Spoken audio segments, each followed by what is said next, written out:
Los enlaces lo que nos permiten es especificar que un fichero queda asociado a otro fichero, ¿vale? Cuando hacemos una copia de un fichero, lo que realmente estamos haciendo es, como veíamos antes, si por ejemplo es una película y ocupa 1 giga, pues si hacemos una copia de esa película en otro directorio, lo que tenemos ahora mismo son 2 películas, ¿vale? 2 archivos independientes que ocupan 1 giga cada uno en disco. Es decir, si tengo un disco de 1 tera, pues ahora mismo ya tengo 1 giga más ocupado al haber hecho la copia.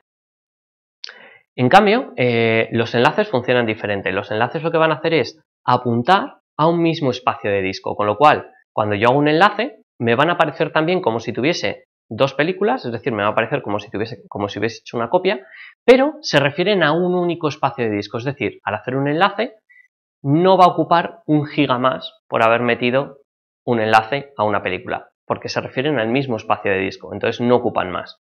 De hecho, lo único que hacemos es crear, en una cosa que veremos más adelante, que es la tabla de ficheros, pues una nueva entrada que se refiere a ese espacio de disco.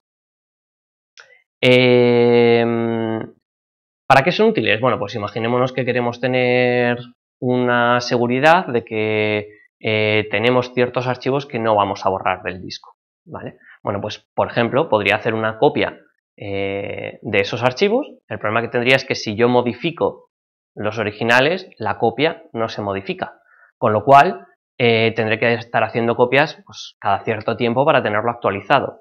Otra opción que podría hacer sería hacer un enlace. Entonces, al hacer un enlace de un archivo de una carpeta a otro sitio, lo que voy a tener es como 2 localizaciones donde está ese archivo, de manera que aunque yo me cargue esta, sigue existiendo el enlace a esta. De hecho, la única forma de borrar el espacio de disco que ocupa la película, a la que hemos creado, por ejemplo, un enlace, sería borrar todos los enlaces duros que hagan referencia a esa película, a ese espacio de disco. Bueno, los archivos, una vez de que ya hayamos creado el enlace, como estamos viendo, realmente para cada archivo aparece que ese espacio está usado, entonces la única forma de borrar el espacio de disco sería que desapareciesen todos los enlaces a ese archivo, a ese espacio de disco. Fijaros que podríamos tener n enlaces, es decir, yo puedo crear un enlace a la película, luego en otro directorio otro enlace a la película, luego resulta que viene un amigo a casa y quiero tenerlo todo preparado, entonces pues voy a, por ejemplo, crear un enlace en el escritorio, ¿vale? Pues podría crear ese enlace y si yo luego quiero borrar el archivo de disco, tendría que asegurarme de borrar todos, ¿vale? Todos los enlaces que hagan referencia a ese espacio.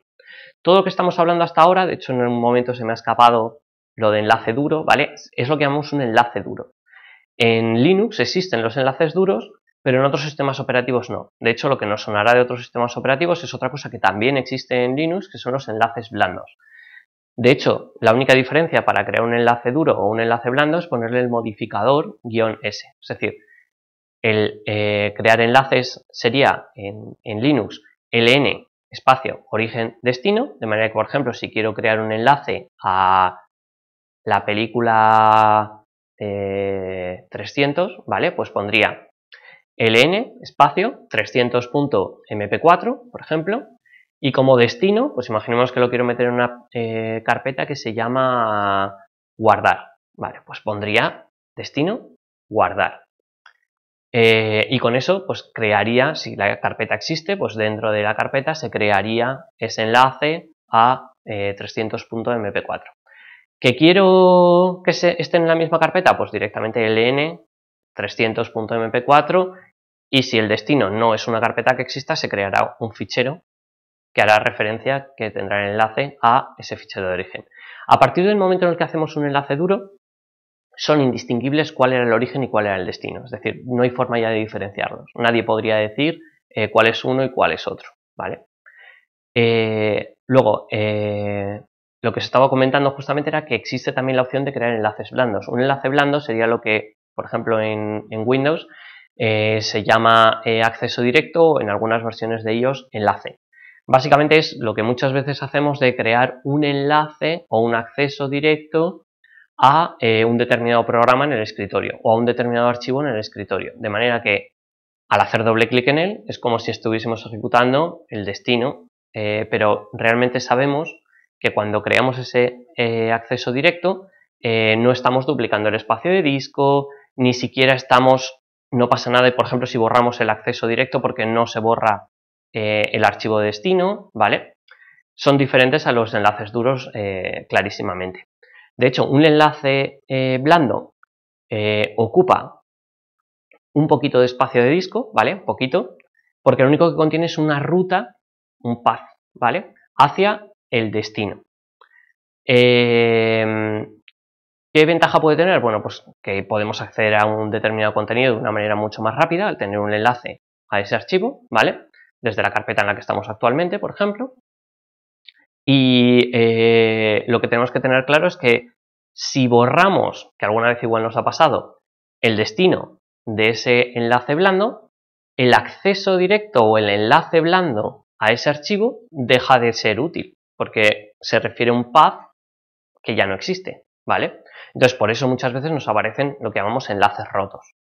O en Windows, pues el enlace directo que cuando le vamos a hacer doble clic nos dice que el programa ha sido removido o que el archivo de destino no existe o algo similar.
Bueno, vamos a ver ahora el comando relacionado con permisos más importante, que sería el chmod.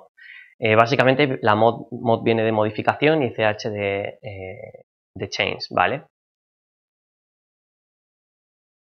Bueno, vamos a ver ahora el comando chmod. Básicamente es el comando que nos permite modificar los permisos sobre los ficheros que hay en el sistema. Sabemos que en Linux todo es un fichero, por lo tanto vamos a poder modificar permisos para la impresora, para cualquier cosa. En este caso, pues lo primero que vamos a ver es que chmod requiere una estructura un poquito compleja, ¿vale? Si queréis casi podemos ver el ejemplo que viene abajo, donde viene chmod a-vx espacio y un nombre de fichero, ¿vale? Entonces la estructura que generalmente sigue el chmod, que tenemos que poner siempre, es chmod, que sería el comando, después separado por un espacio viene a qué persona le va a afectar ese cambio de permisos que vamos a realizar. En este caso, si ponemos a, como en el ejemplo, significaría que vamos a modificar los permisos a todo el mundo, all.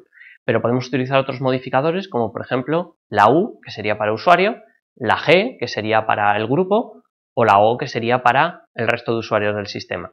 También podríamos cambiárselo a varios a la vez. Por ejemplo, podría haber puesto en vez de chmod a, podría haber puesto chmod u, g, o. ¿Vale? Las tres iniciales. En este caso lo estaríamos modificando, sería equivalente a poner a, ¿vale? UGO es equivalente a poner a. Y por defecto, si no ponemos nada, o sea, si directamente no hubiese puesto esa a y directamente hubiese puesto el guión, afectaría también a todos, a all, ¿vale? También podría modificar los permisos solamente, por ejemplo, al usuario y al grupo, y entonces sería UG. Y luego ya vendría pues, el guión o no, o lo que vamos a ver a continuación, que sería la operación, ¿vale? Entonces, lo siguiente que veíamos que era un guión es la operación a realizar, que puede ser o un menos si queremos quitar permisos, o un más si lo que queremos es dar permisos a alguien para algo. Entonces, lo siguiente que va a aparecer después de ese menos o ese más va a ser qué permisos queremos modificar. En el caso del ejemplo de abajo veíamos que era wx, lo que significa que vamos a cambiar el permiso de write y de execution, es decir, el permiso de escritura y de ejecución. Como es un menos, significa que vamos a quitar ese chmod de abajo, ese ejemplo nos está diciendo que vamos a quitar a todo el mundo el permiso de escritura y ejecución. ¿Sobre qué ficheros? Pues sobre el fichero que se pone como último elemento de esa línea de comandos, que sería en este caso mi fich. Ahí podríamos haber puesto también cualquier tipo de conjunto de ficheros, pues por ejemplo seleccionándolos con cualquiera de los comodines que vimos. Pues, por ejemplo, mi fich asterisco, pues cualquier fichero que esté en el directorio actual que se llame mi fich más cualquier cosa detrás. Mi fich 1, mi fich 20, mi fich 30.txt.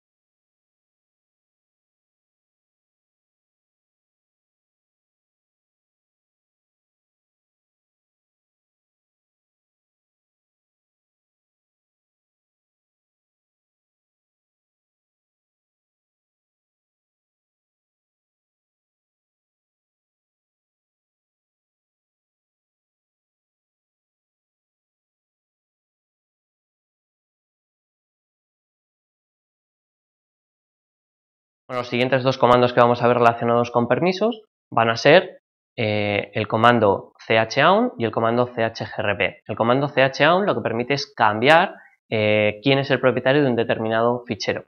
Recordad que el que puede cambiar los permisos, el comando que veíamos antes chmod, es el propietario y el root del sistema. Entonces, si nosotros damos la propiedad del fichero a otra persona, a partir de ese momento ya no podremos cambiar los permisos de ese fichero. Bueno, en el ejemplo que tenemos aquí lo que estamos haciendo es con chown root, mi fichero, lo que estoy haciendo es cambiar el propietario de mi fichero para que a partir de ahora no sea yo, sino que sea el usuario root. Por lo tanto, a partir de este momento, lo único que podría cambiar el fichero mi fichero en la máquina sería el usuario root. si no tenemos permisos para hacer ese cambio, pues lógicamente nos aparecerá un error en la consola. Cada fichero pertenece a un grupo por defecto, ya lo vimos. Entonces, cuando lo creamos, automáticamente se le asigna el grupo por defecto del usuario que lo ha creado. Pero si queremos después modificar ese grupo para que sea otro, pues directamente podremos ejecutar chgrp.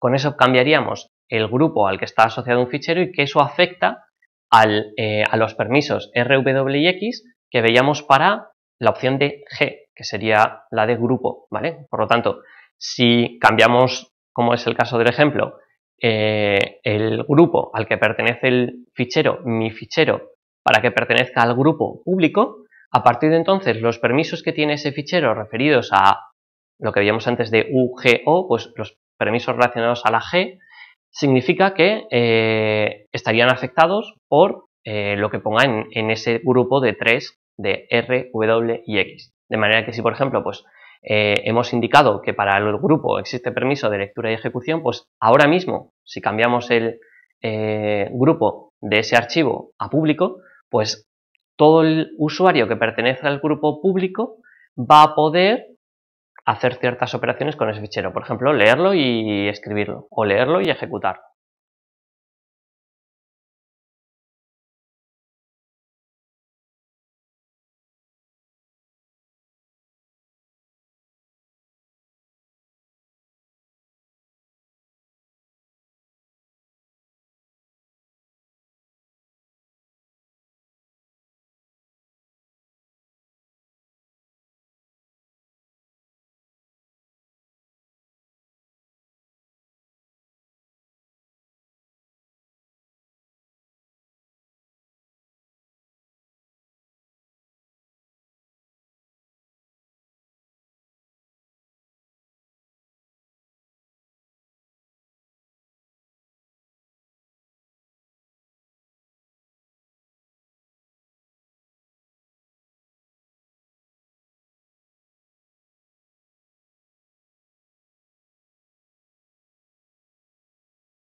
Bueno, y vamos a terminar con la parte de procesos. Básicamente vamos a ver los comandos más básicos de procesos, que serían, bueno, 3 que son de línea de comandos pura y dura y uno que es un poco más interactivo. Los 3 primeros son PS, que sería el principal, ¿vale? De hecho, bueno, justo ayer estuve viendo el primer capítulo de Mr. Robot y sale una ejecución del PS con la opción -aus, ¿vale? Entonces, bueno, es una de las opciones más típicas que salen y que básicamente nos permite listar todos los procesos que hay en el sistema con la información extendida. La opción más habitual sería poner ese -aus, ¿vale? Detrás de PS, o sea, serían 3 opciones juntas. La A es de all, ¿vale? Y la X los que están en ejecución, la U pues lanzados por el usuario también. Y otra forma de hacer eso, pues por ejemplo podría ser el guión A mayúscula y para ver la información extendida el guión L mayúscula. El siguiente que vamos a ver es la jerarquía de procesos. Bueno, ya hemos comentado que cuando un programa pasa del disco duro a estar en ejecución, pasa a estar en memoria principal y en el momento en el que está en memoria principal se ha convertido en lo que llamamos un proceso, ¿vale? Que tiene acceso, pues, cuando lo necesita, pues a la CPU, ¿vale? Y a otros recursos, servicios del sistema. Si es un programa muy simple, como los que hemos codificado en clase o los que habéis hecho en el primer semestre programando en C, pues generalmente, si no hacemos nada específico, pues se crea un solo proceso por cada ejecutable.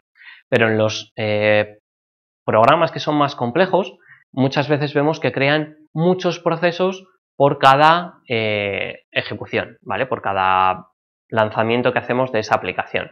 De manera que, por ejemplo, pues si veis los navegadores, pues por ejemplo los navegadores web habitualmente lo que hacen es por cada proceso, perdón, por cada pestaña que abrimos, crean uno o más procesos asociados. O por ejemplo, las típicas visualizaciones de carpetas que hacemos en los entornos gráficos, las carpetas que abrimos pues crean un proceso para cada carpeta, de manera que si en un momento dado una pestaña o una carpeta se ha quedado colgada por algún motivo, no todo el sistema se viene abajo, no toda la aplicación se viene abajo, sino únicamente pues esa funcionalidad, esa pestaña, ¿vale? Lo mismo ocurre, por ejemplo, pues cuando, yo que sé, tenemos asociados plugins en el navegador y los plugins se lanzan en procesos aparte. Pues bueno, si el plugin, la funcionalidad de ese plugin se queda colgada, por ejemplo, yo que sé, es un visualizador de Flash, ¿vale? Pues si se queda colgado Flash, no se queda colgada todo el navegador entero, sino únicamente la funcionalidad específica de ese plugin. Y lo último que vamos a ver es cómo matar o cómo enviar señales de cierre a los procesos. Bueno, si quiero que un proceso, si quiero matarlo, quiero cerrarlo, ¿vale? La señal de terminar sería no poner nada, ¿vale? Que sería directamente poner el comando kill y seguido el PID. Bueno, ese PID es cuando hemos dado a PS más arriba, habremos visto que nos sale en la ejecución una columna que indica el Process Identifier, el PID. El PID es como el DNI de un proceso, es único en el sistema. Entonces, si queremos especificar que queremos borrar, eliminar, terminar un proceso del sistema, le podemos decir amablemente, oye, ciérrate. La forma de hacerlo sería kill, espacio, y el PID de ese proceso. Si vemos que ese proceso no se quiere cerrar amablemente, ¿vale? También podemos forzar el cierre, forzar la muerte de ese proceso. Entonces, para forzarlo, lo que hacemos es incluir la señal -9. Entonces, simplemente pues poniendo kill, espacio, -9 y el PID de ese proceso, pues automáticamente se cerraría, sin preguntarle al proceso amablemente que se cierre. Y el último comando que veíamos, que decíamos que iba a ser interactivo, es el comando top. Si ejecutamos el comando top, automáticamente sale como una interfaz, sigue siendo de texto, pero parece un poquito más trabajada, ¿vale? No es una línea de comandos pura y dura, de hecho la línea de comandos desaparece. Y podemos ejecutar ciertas opciones que de hecho nos recuerdan mucho a la parte gráfica de los visualizadores de procesos, ¿vale? Entonces, por ejemplo, si queremos filtrar todos los procesos que están apareciendo por usuario, pues podríamos darle a la opción U, directamente tecleando la U. Nos va a salir un pequeño mensaje preguntándonos de qué usuario queremos ver los procesos.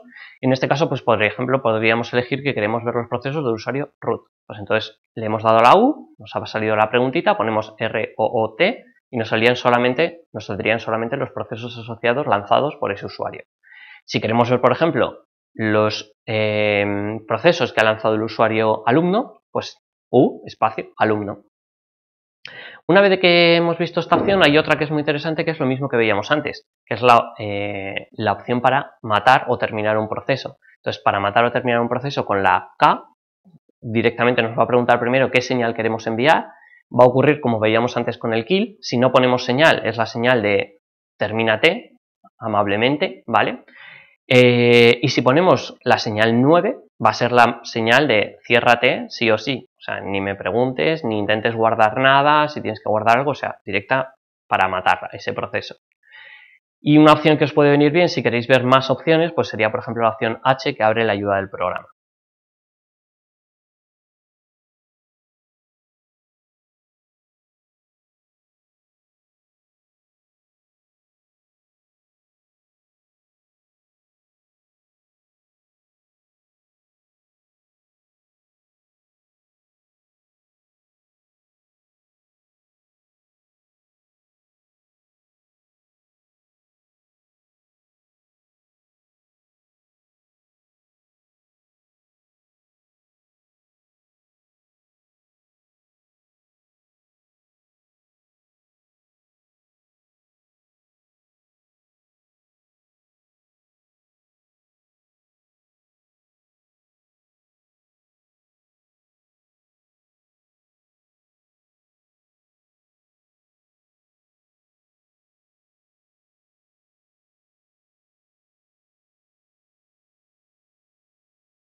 Bueno, con esto terminamos la parte de Linux y bueno, las preguntas me las podréis hacer en clase sin ningún problema.